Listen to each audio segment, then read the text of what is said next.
His mother prayed to God, asking him to let her son die. She would sit on the couch in her white nightgown, holding a Bible in her hands, whispering prayers that this child would stop existing.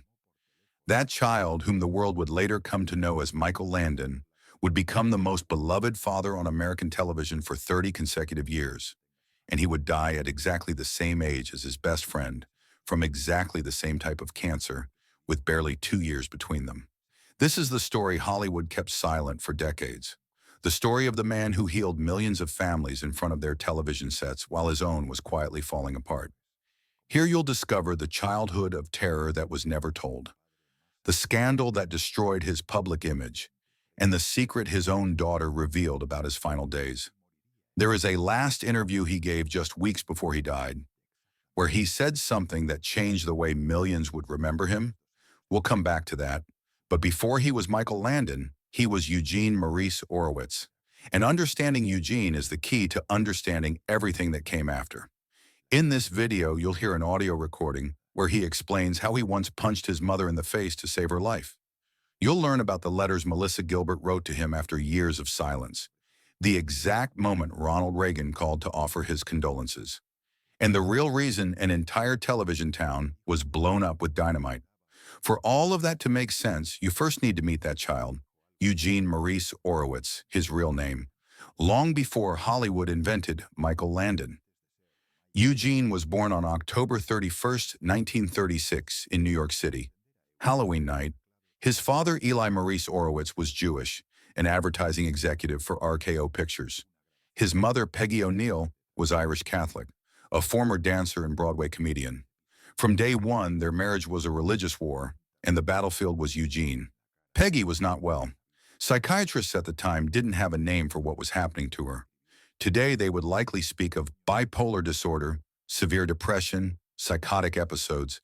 But in the 1940s, she was simply labeled a difficult mother, a woman no one knew how to handle. Eugene learned to read the emotional weather of the house before he learned to read books. If his mother wore her nightgown during the day, it meant trouble. If she held the Bible, it meant a storm was coming. And if she murmured quietly while staring out the window, Eugene would run to hide under his bed. There was an unspoken code in the Orowitz household, a survival system Eugene developed entirely on his own. Every morning he studied his mother's eyes. If they looked empty, if she didn't look directly at him, Eugene knew the day would be dangerous. There is one image that never left Michael Landon. He described it in a 1987 interview with Redbook magazine when he was already one of the biggest stars on television. He said, "I'm this little kid, and I walk into the kitchen and find my mother with her head in the oven and the gas turned on. But here's the detail that changes everything. She always left the kitchen window open," Landon continued, "and she put a cushion on the floor to kneel on." Do you understand what that means? Peggy didn't want to die. She wanted her son to find her. She wanted Eugene, a 6-year-old child, to carry the burden of saving her over and over again. Psychologists have a word for this: parentification, forcing a child to become an adult far too early. Eugene was parentified before the age of 7. Imagine being so small you can barely reach the stove knob and having to turn off the gas while your mother lies on the floor pretending to be unconscious. Imagine the terror of not knowing if this time it's real, if this time she truly wants to leave. Imagine carrying that weight every single day of your childhood. But the oven wasn't the worst part. One summer, the Orowitz family went on vacation to the beach in Atlantic City. It should have been a break, a moment of normalcy. Finally, Eugene thought, a week without having to check the kitchen every morning. Eugene was playing in the sand when he saw something that made him stop breathing. His mother was walking toward the ocean, not walking like someone going for a swim, walking straight ahead, determined without hesitation. Her white nightgown darkened as the waves soaked it. The water reached her knees, then her waist, then her chest. Eugene ran into the water. He couldn't swim. He had tried to learn, but panic paralyzed him every time the water rose above his waist. Still, he ran. He ran toward the ocean like he had never run before. He grabbed his mother when the water was already at her neck. She struggled. She wanted to keep going. Her eyes were empty, like an animal that had already decided to give up. Eugene did the only thing that came to him in that moment of absolute panic. He punched her in the face. The impact cut through the sound of the waves. His mother fell backward. A wave crashed over both of them. Eugene swallowed salt water. He felt himself choking, but he didn't let go. Inch by inch, coughing, his arms burning with effort, his legs giving out with every step, he dragged her back toward the shore. The ocean seemed determined to take them both. When they finally reached the sand, Eugene sat on top of her so she couldn't get up. He was shaking so violently his teeth chattered as he cried. His heart pounded so hard he thought it might burst. And then an hour later, Peggy was burying Eugene's little sister in the sand, talking to her in baby talk, as if nothing had happened, as if she hadn't just tried to take her own life in front of her son. Eugene vomited. Years later, in his final interview with Life magazine, shortly before his death, Michael Landon called that day the worst experience of my life. He had lived more than 50 years in Hollywood. He had faced scandals, divorces, the deaths of close friends, and still, that day on the beach, when he was 8 years old, remained the worst. Hold on to that. The way he processed that trauma explains everything that came next. But the beach wasn't the only horror. There was something else Eugene had to face every morning of his childhood. Something so humiliating, it took him decades to speak about it publicly. Eugene wet the bed. There is no shame in saying that today, now that we understand nocturnal enuresis is a common medical condition, especially in children living under extreme stress. Eugene's body was in a constant state of alert. His nervous system never rested. Of course, he couldn't control his bladder while sleeping. But in the 1940s in Collingswood, New Jersey, a small town where the Orowitz family was one of only 2 Jewish families, this was ammunition for public humiliation. And Peggy knew it. Every morning, Eugene woke up with wet sheets. His mother ripped them off the bed. She didn't yell. She didn't scold him directly. She did something far worse. She walked to his bedroom window and hung the sheets outside for the entire neighborhood to see. The school bus route passed directly in front of the Orowitz house. Imagine 8-year-old Eugene waiting for the bus while his classmates pointed at the sheets hanging from his window. Imagine the laughter, the nicknames, the whispers. Did you see the Jew's sheets? The other kids didn't need to be creative. Jew bastard who pisses himself was enough. The bullying wasn't just about the sheets. Being Jewish in a predominantly Christian town was already hard. Being the Jewish kid with the wet sheets was unbearable. Eugene developed another survival system. He woke up before dawn, while the sky was still dark. With trembling hands, freezing and ashamed, he removed the sheets himself. He ran 7 blocks to the town laundromat, washed them, dried them, and returned home before his mother woke up. Every day, for years. This detail became the heart of an autobiographical film Landon would write and direct decades later, The Loneliest Runner. The boy who ran every morning to escape his shame. When the film aired in 1976, millions of people called television stations. They couldn't believe someone famous had lived through the same thing they had. But there's something almost no one knows. Something that connects everything you've just heard with what comes next. At his bar mitzvah, the Jewish ceremony where a boy becomes a man at 13, Peggy pulled Eugene away from the celebration. She took him into a separate room, away from the guests, away from his father, and looked him straight in the eyes and said, "I want you to know that when you were a baby, I had you baptized." Everything Eugene had built around his Jewish identity, his bond with his father, the community that had accepted him despite the sheets and the insults, was destroyed in a single sentence. His mother found a way to ruin even the one day that was supposed to be his. And his father, Eli, the man who should have protected him, where was he during all of this? Working, always working, escaping the house and the impossible marriage. Eli was a quiet man who chose avoidance as his survival strategy. He didn't confront Peggy. He didn't defend Eugene. He simply wasn't there. Eli Orowitz died of a heart attack in 1959. Eugene was 22 years old. They never had the conversation sons need to have with their fathers. There was never an "I love you," or "I'm proud of you," or even "I'm sorry I wasn't there." Remember this. The absence of his father explains why Michael Landon spent his entire career playing present fathers. So how did Eugene Orowitz survive this childhood from hell? With a javelin. In Collingswood High School, Eugene discovered he could throw things very far. His lean body hid explosive strength. Every throw became a way to channel the rage he carried inside. Every meter the javelin flew was another meter away from his mother. The sheets, the insults. His coach, Murray Dixon, recognized the potential immediately. He taught him technique. He gave him structure. He gave Eugene something he had never had before, the feeling of being good at something. In 1954, Eugene Maurice Orowitz set the national high school record in the javelin throw, 193 feet 4 inches, nearly 59 meters. No high school student in the entire United States had ever thrown farther. Scholarships poured in from across the country. He chose the University of Southern California for its legendary track and field program. Finally, an escape, a future far from Peggy, far from Collingswood, far from everything that had marked him. But fate had other plans. And here comes something that sounds like superstition, but Eugene believed it with his whole soul. He believed his long hair gave him power, like Samson in the Bible, whose strength lived in his hair. It may sound ridiculous from the outside, but after everything he had endured, clinging to any superstition was understandable. Eugene needed to believe something protected him. One day, his teammates decided to play a prank. They ambushed him in the locker room and cut his hair. Eugene looked at himself in the mirror and felt something break inside. His next throw was disastrous. The javelin barely flew. He forced his arm trying to compensate. The ligaments in his shoulder tore. The pain was instant and devastating. His athletic career ended that day.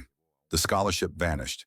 He had to drop out of college. At 19, Eugene Maurice Orowitz had nothing. No degree, no career, no visible future. He worked loading train cars before dawn. He babysat. He cleaned offices. He did anything he could to survive while trying to figure out what to do with his life. And then a friend asked him for a favor that would change everything. He needed a partner for an audition at Warner Brothers Studios. Eugene just had to sit in and read a few lines so his friend could practice. Eugene agreed without thinking much about it. He had nothing better to do that day. When it was his turn to read an emotional scene, Eugene thought about his mother, the oven, the beach, the sheets, the bar mitzvah, everything. And he started to cry. It wasn't acting, it was pure trauma rising to the surface. Years of compressed pain finally finding a socially acceptable outlet. The Warner Brothers executives had never seen anyone cry like that in an audition. They didn't know it wasn't technique. It was involuntary therapy. They signed him on the spot for acting classes. Eugene needed a stage name. The Screen Actors Guild already had an actor registered as Mike Lane, his first choice. So Eugene did what he had done his entire life when facing a problem. He improvised. He opened the Los Angeles phone book, closed his eyes and dropped his finger. The first time it landed on a Jewish last name, Goldberg or something similar. No good. 1950s Hollywood wasn't kind to names that sounded too ethnic. So he tried again, closed his eyes, dropped his finger. Landon. Perfect.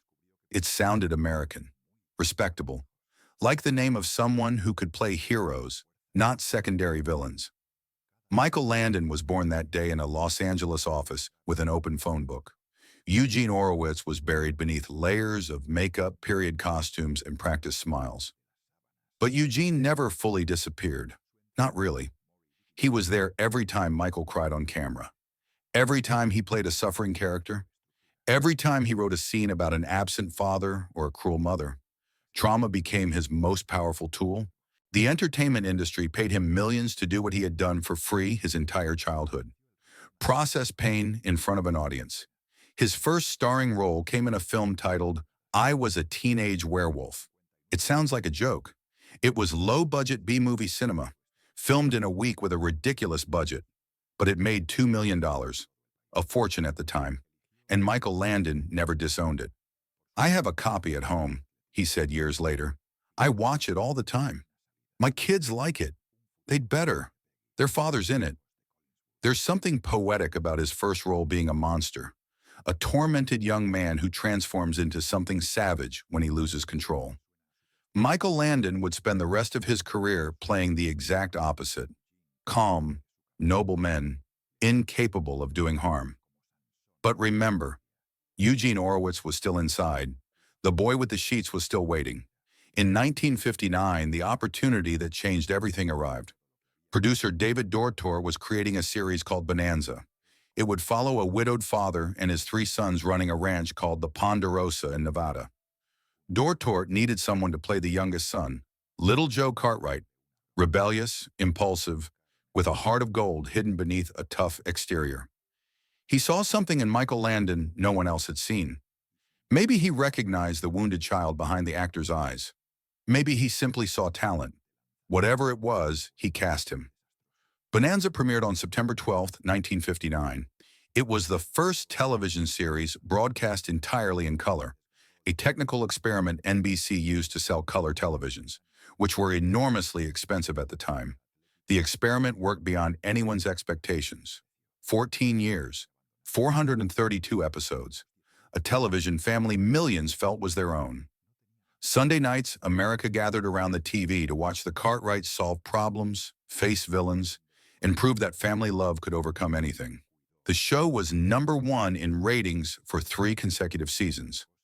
Michael Landon appeared on the cover of TV Guide 22 times, the second most in the magazine's history, behind only Lucille Ball. And while little Joe Cartwright became a cultural icon, Michael Landon was quietly learning every aspect of the business.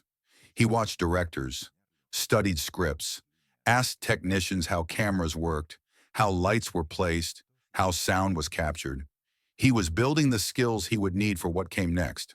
But while America watched little Joe ride across Nevada, Michael Landon was fighting a private battle no one knew about.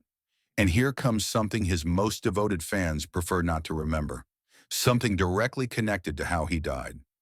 During the years of Bonanza, Michael Landon smoked 4 packs of unfiltered cigarettes a day. Camel cigarettes, the strongest on the market. He drank whiskey in amounts that worried his coworkers. He took tranquilizers just to function under the constant pressure of stardom. "I abused my body for years," he would admit decades later, when it was already too late. "I smoked, I drank, I ate badly for a long time." Something like that always comes back to collect. Remember those words. They will become devastatingly prophetic by the end of this story. It was also during Bonanza that Michael married for the first time. Dodie Levy-Fraser was 8 years older than him. She had been married before and had a son from that marriage. She represented something Michael had never had: stability, maturity, a woman who knew what she wanted. They adopted 2 children together, Mark and Josh. And here Michael revealed something essential about who he was. "I hate it when people call them adopted children," he said in a 1964 interview. "They are my children, not my adopted children. They are my children, and I am their father until they die or I die. The label doesn't matter. Love does." There is something heartbreaking in that insistence. The child whose own mother had prayed for God to kill him was now fighting to make sure no one ever questioned the love he felt for his children. Eugene had never truly felt that he belonged anywhere. Michael made sure his children never felt the same way. But the marriage to Dodie didn't survive success. Fame changed Michael. The long filming hours, the temptations of Hollywood, the constant pressure. They divorced in 1962 after 6 years together.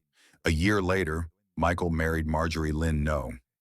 Lynn was different from Dodie, younger, more willing to adapt to the chaotic life of a television star. And she gave Michael something he deeply longed for: a big family. They had 4 children together: Leslie, Michael Jr., Shauna, and Christopher. With the 2 adopted children from his first marriage, Michael was now the father of 6. And in 1974, when Bonanza was canceled after more than a decade on the air, Michael Landon did something no television actor had ever done before. He didn't look for another show to star in. He created his own from scratch, with total control.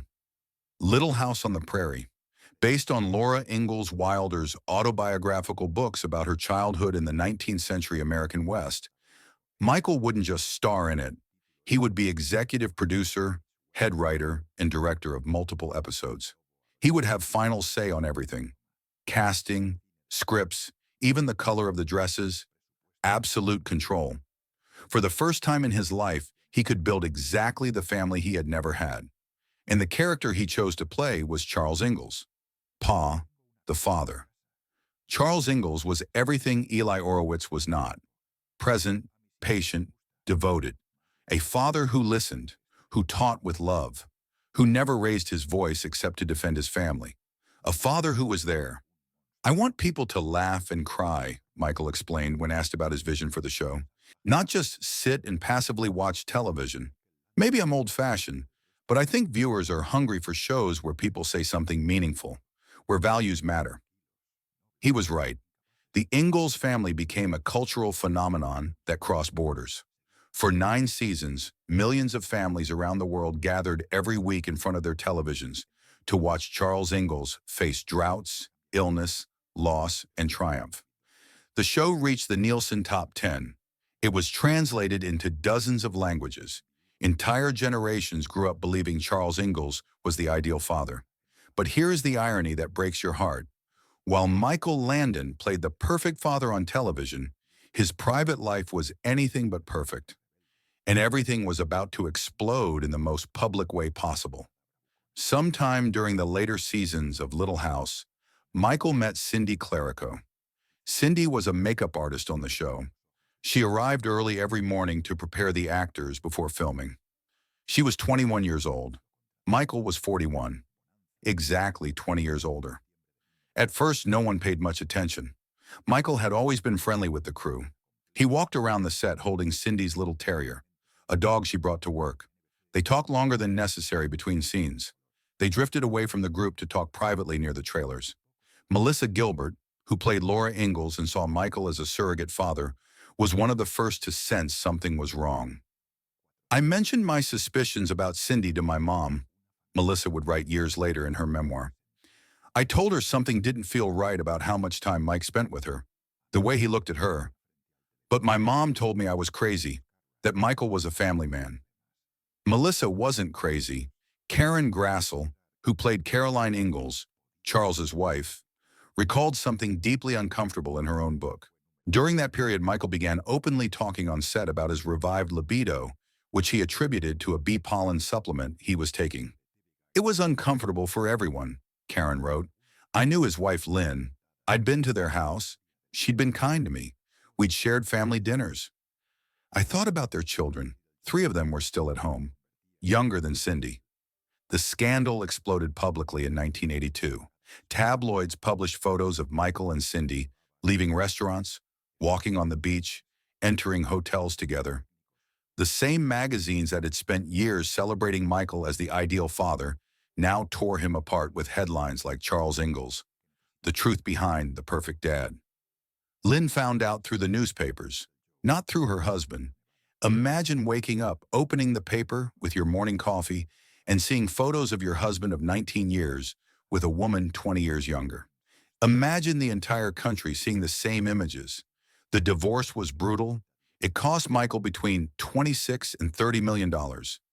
The 35-room Beverly Hills mansion went to Lynn. Endorsement deals vanished one by one. Kodak, which had paid him millions a year to be the face of family photography, dropped him immediately. How do you sell family cameras using the image of an adulterer? But money comes back. Contracts come and go. What Michael lost that year was something no check could ever buy back. He lost the trust of the children who had adored him as a father. Melissa Gilbert stopped speaking to him. This girl who had grown up seeing him as a father, who spent weekends at his house playing with his kids, who had even dated his son Michael Jr., completely cut him off on set. She maintained the professionalism required to finish the series. Off camera, there was absolute silence. "For us, the children of the show, it was a tremendous blow," said Melissa Sue Anderson, who played Mary Ingalls, the eldest daughter. "Even though we knew he could be difficult and had flaws, we never imagined he was capable of inflicting that kind of pain on his real family. It was like discovering Santa Claus wasn't real, but worse." And here's something almost no one mentions when telling this story. Lynn No, Michael's second wife, the woman publicly humiliated in front of millions, never fully recovered. The divorce wasn't just the end of a marriage. It was the public destruction of 19 years of shared life. When Michael died years later, Lynn did not attend the funeral. Their children were there. She wasn't. "The divorce was already a death that stood between us," she would later explain. And yet, the love between Michael and Cindy was real. They married on Valentine's Day in 1983, just months after the divorce was finalized. They had 2 children together, Jennifer and Sean. Michael Landon was now the father of 9. Jennifer Landon was only 7 years old when her father died. Today, she is an actress.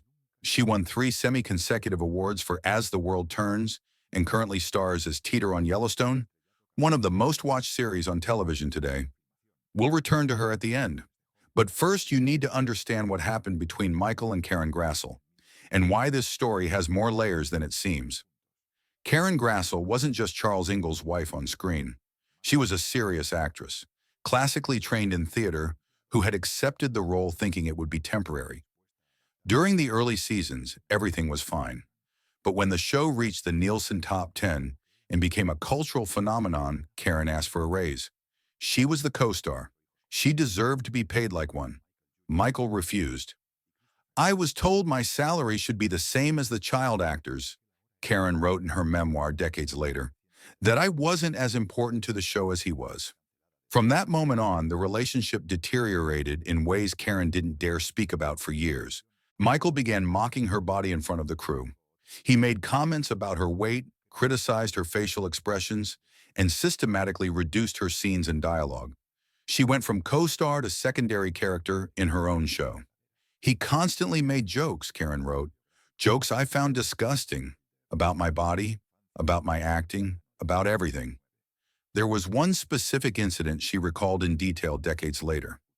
During the filming of a romantic scene between Charles and Caroline, Michael did something that wasn't in the script.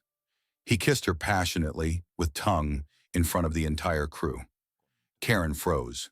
She didn't know how to react. The director didn't cut the scene. "I think he was trying to manipulate me," Karen wrote, "to show that he had power over me, that he could do whatever he wanted and no one would stop him." But here comes something unexpected. Before Michael died, he and Karen reconciled. He apologized for how he had treated her. She forgave him. Karen attended his funeral and later spoke kindly of him in interviews.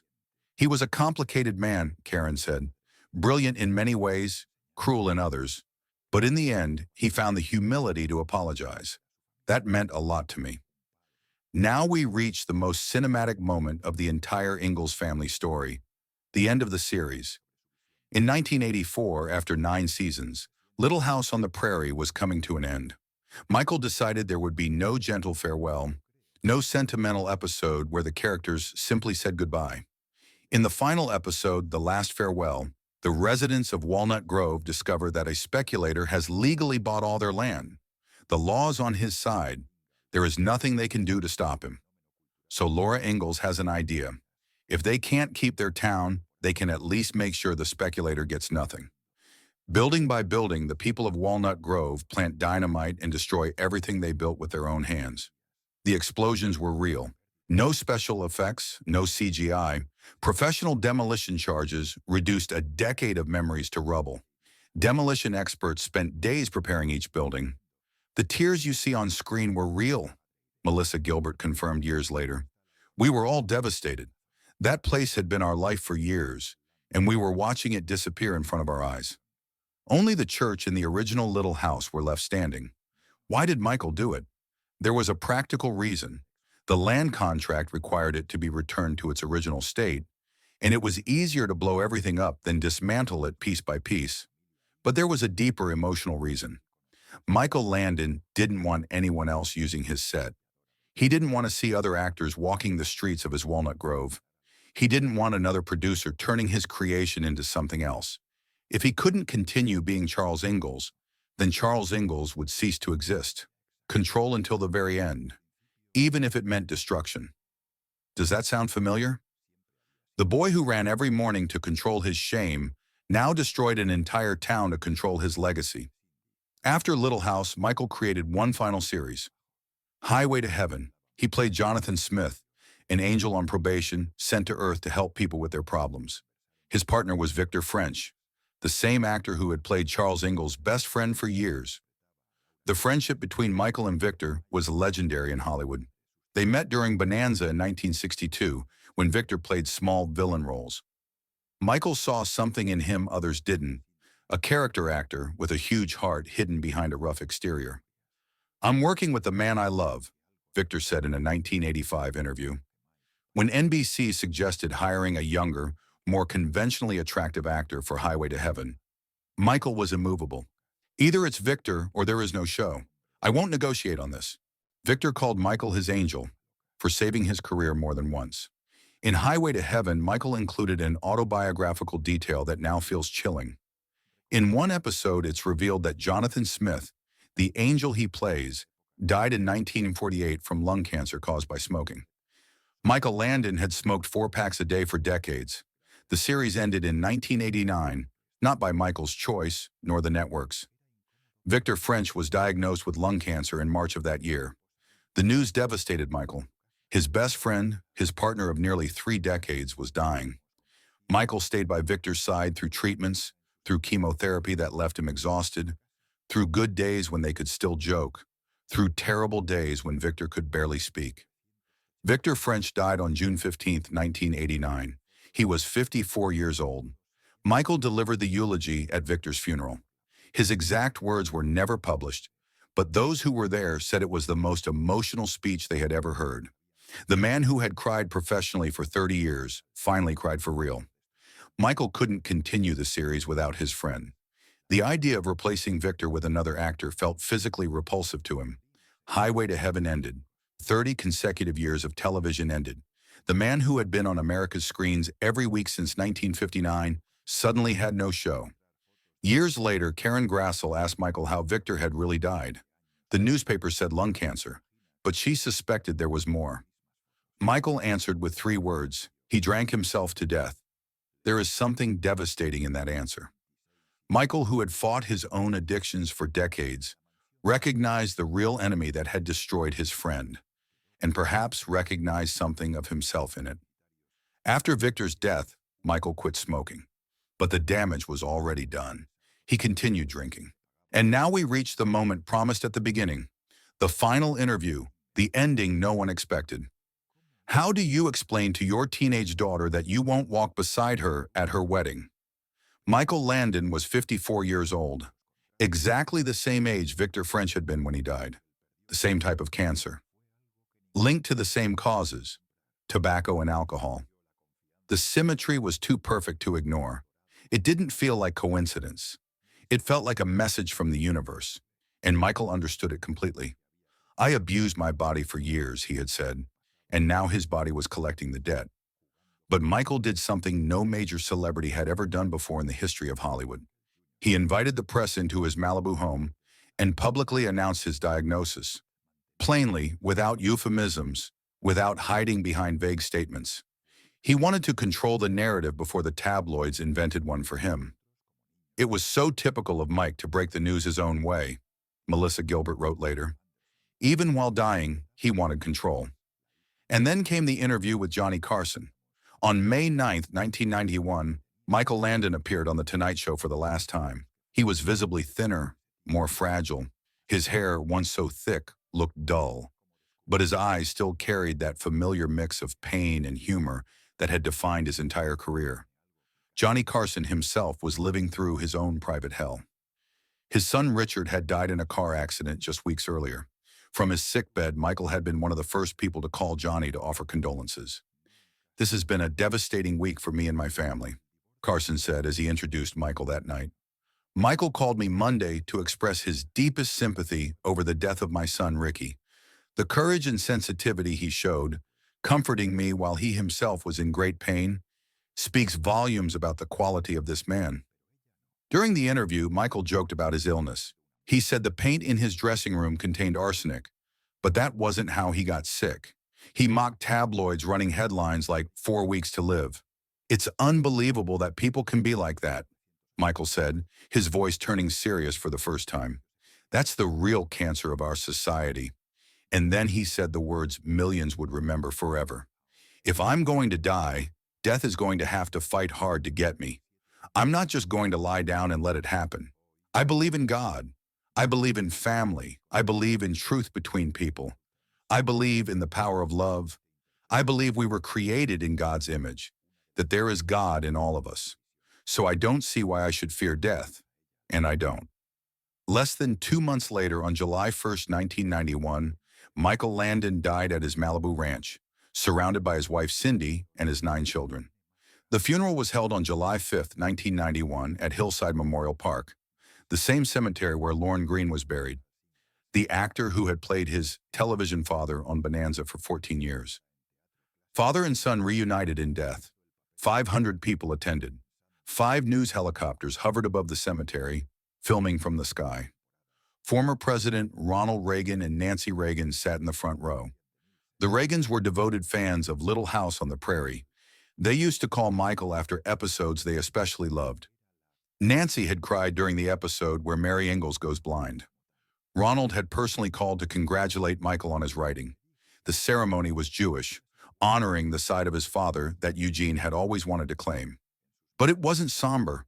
Michael had left specific instructions. He wanted it to be joyful. Even the rabbi told jokes. Eugene Orowitz had spent his life crying. Michael Landon wanted to be remembered laughing. His daughter Leslie read a poem Michael had originally written for an episode of Little House. "Remember me with smiles and laughter, for that is how I will remember you all. If you can only remember me with tears, then don't remember me at all." Melissa Gilbert delivered one of the eulogies. The same Melissa who had stopped speaking to him for years after the scandal with Cindy. They had reconciled in 1990 at Leslie's wedding. "Michael was my mentor, my acting partner, my favorite director, my father figure, my friend and my boss," Melissa said before the crowd. "After my own father died, he became my father in my eyes." But there was a notable absence. Lynn Noe, the mother of 4 of his children, the woman who shared 19 years of marriage with him, was not there. 33 years later, what remains of Michael Landon? His shows still air in more than 100 countries. Charles Ingalls remains the father many people wish they had. His 9 children took entirely different paths, like branches of the same tree growing in opposite directions. Mark, the eldest adopted son, followed his father into acting, but never reached the same success. He struggled for years with his identity, living in the shadow of the Landon name. He died in 2009 and is buried beside his father. Leslie, the eldest daughter from his second marriage, became a clinical psychologist specializing in childhood grief. She wrote a book about helping children process loss. The subject was no coincidence. She lost her father at 25 and never stopped processing it. Michael Jr. stayed behind the camera as a producer and director. Today, he creates family-oriented content for the Hallmark Channel. Every project, he says, is an attempt to honor the kind of stories his father told. Christopher took the most unexpected path. He became a director of horror films, writing and directing entries in Paranormal Activity and Happy Death Day. He lives openly as a gay man with his husband, Cody Williams, and their 2 children. The son of the most traditional father on American television built a life that defied every expectation. Shauna went into luxury real estate in Los Angeles. In 2022, her own son Dylan died. The cycle of grief continues, generation after generation. Jennifer, the little girl who was 7 when she lost her father, won 3 semi-consecutive awards for As the World Turns and now shines as Teeter on Yellowstone. When asked about Michael, she says something that breaks your heart. "Sometimes when I feel sad, I put on one of his shows. It's the only way I have to be with him." Sean, the youngest, was only 5 when Michael died. He grew up with videos and secondhand memories of a father he barely had time to know. Eugene Maurice Orowitz had every reason to become a monster. A mother who prayed for his death, an absent father, constant bullying, public humiliation, trauma layered upon trauma. But instead of passing that pain on, he created its opposite. He built perfect families on screen because he never had one. He played loving fathers because his own couldn't be there. He wasn't perfect. He failed his second marriage. He was harsh with colleagues. He had addictions he never fully conquered. But he was also the man who called Johnny Carson to comfort him while he himself was dying. The man who insisted his adopted children were never called adopted. The man who wrote, "Remember me with smiles." Knowing his time was short, his mother prayed to God for his death. The boy with the sheets hanging from the window became the most beloved father in American television history. And the cycle ended with him. His children didn't wet their beds in terror, waiting for someone to hang their sheets outside. His grandchildren didn't find anyone with their head inside an oven. The Orowitz curse ended when Eugene chose to become Michael, and to use his pain to heal others instead of destroying himself. Was he perfect? No. Perfection doesn't exist, but he was transformation. He made the conscious decision not to pass trauma to the next generation, and that may be the bravest act any survivor of abuse can perform, breaking the cycle. Cindy, the woman for whom he destroyed his public reputation, never remarried. Every July 1st, without fail, she visits his grave at Hillside Memorial Park. More than 3 decades have passed, 33 years of chosen widowhood. Michael was my gift, she said. There was no one like him. And if this story made you feel something, imagine what you'll feel in the next video. Because it's about someone else who played the perfect father on television while his real life was falling apart. But unlike Michael Landon, that person is still alive, and his children have just broken their silence.